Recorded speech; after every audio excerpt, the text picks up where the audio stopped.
میری طرف سے تمام ملک پاکستان کی امت مسلمہ کو یوم آزادی مبارک ہو۔ عزیز ساتھیوں، کچھ دن ایسے ہوتے ہیں کہ جن کے ساتھ بڑی یادیں وابستہ ہوتی ہیں کہ جب وہ دن آتے ہیں تو ان کے ساتھ ان کے آتے ہی کبھی تو خوشی سے دل منور ہو جاتا ہے اور کبھی آنکھوں میں آنسو آ کر کے دل چور چور ہو جاتا ہے۔ اور انہی دنوں میں سے ایک دن 14 اگست کا دن ہے اور مسلمانوں کی آزادی کا دن۔ علماء کرام نے لکھا ہے، تاریخ کی کتابوں میں ہے کہ مسلمان یہ آزادی کی جنگ کب سے لڑ رہے تھے۔ بعض حضرات نے یہ کہا کہ یہ 23 مارچ سن 1940 میں لاہور میں، جہاں آج یادگار ہے، وہاں پر ایک تصور پیش کیا گیا اور اس کے 7 سال بعد اللہ رب العزت نے ملک عظیم عطا فرمایا۔ بعض حضرات نے یہ کہا کہ یہ 1857 کی جنگ کے بعد سے مسلمان آزادی کی جنگ لڑ رہے ہیں۔ تقریباً 92-93 سال کے بعد اللہ رب العزت نے مسلمانوں کی انتھک محنت اور کوشش کے بعد مسلمانوں کو ملک عظیم پاکستان عطا فرمایا۔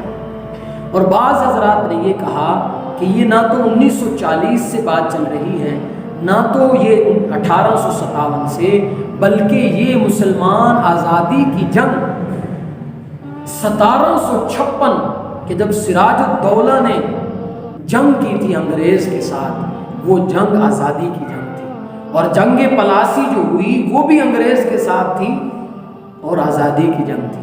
تقریباً 200-250 سال سے مسلمان اپنی آزادی کے لیے انتھک محنتیں، انتھک قربانیاں، عظیم عظمتوں اور قربانیوں کے بعد مسلمانوں کو اللہ رب العزت نے 14 اگست سن 1947 میں ملک عظیم عطا فرمایا۔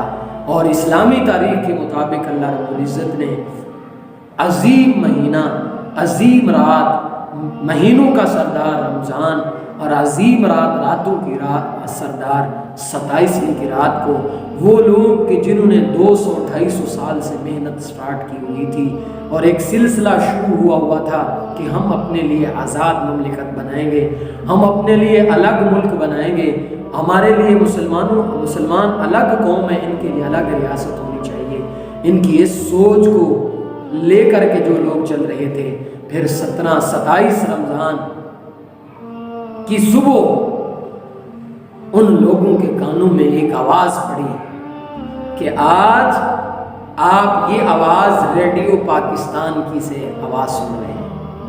ہے قربان جاؤں پھر وہ مائیں جنہوں نے جوان بچے دیے تھے، وہ بہنیں جنہوں نے جوان بھائی دیے تھے، وہ عورت بیویاں جنہوں نے جوان خاوند کھوئے تھے، وہ بیٹیاں جنہوں نے جوان باپ قربان کروائے تھے۔ ان کی آنکھوں میں آنسو آئے جب انہوں نے یہ آواز سنی کہ آج آپ میرے ریڈیو پاکستان کی آواز سن رہے ہیں۔ ان کی آنکھوں میں آنسو آئے کہ یا رب، تو نے ہمیں اس عظیم منزل تک پہنچا دیا جس کے لیے ہم نے اتنی قربانیاں پیش کی۔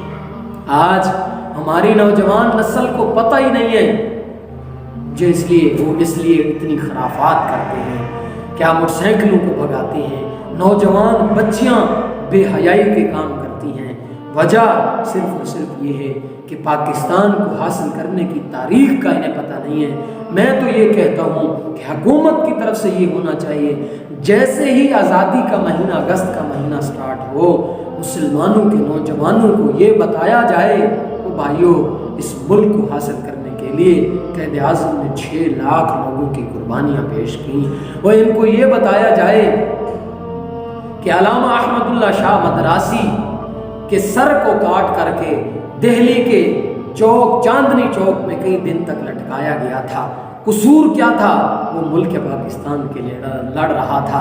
وہ جوانوں کو یہ بتایا جائے، بہادر شاہ ظفر کو، کہ جب اس کے شاہی قلعے سے نکال کر انگریز کے قید خانے تک لے جایا گیا، پھر بہادر شاہ ظفر کو کتنی گالیاں دی تھی انگریزوں نے، قصور کیا تھا بہادر شاہ ظفر کا؟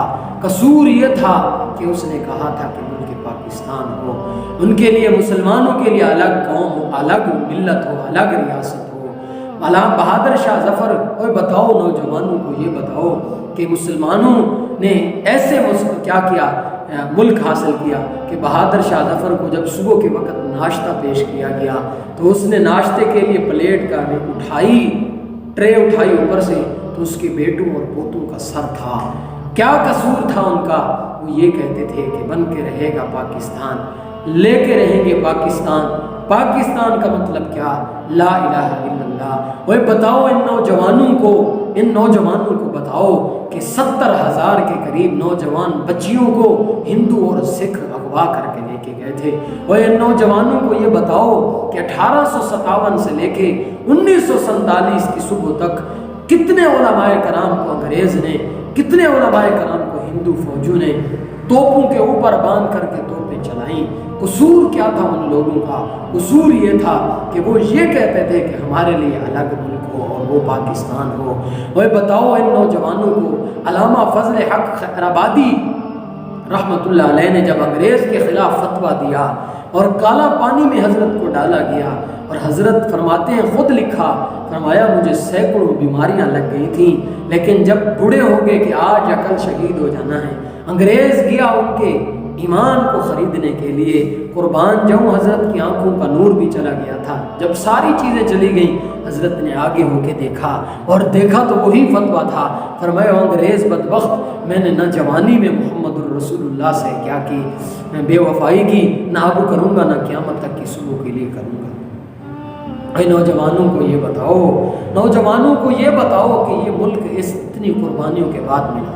ایک آدمی نے لکھا، فرمایا جب ہم ہجرت پہ مجبور ہو گئے، ہم ہجرت پہ یار و مددگار ہو کر کے ہجرت کے لیے نکل گئے، اور میں ایک جگہ پہ پہنچا کہ کچھ یہودی اور کچھ ہندو اور کچھ انگریز سپاہی کھڑے ہو کر کے رقص کر رہے تھے، گول دائرہ بنا کے۔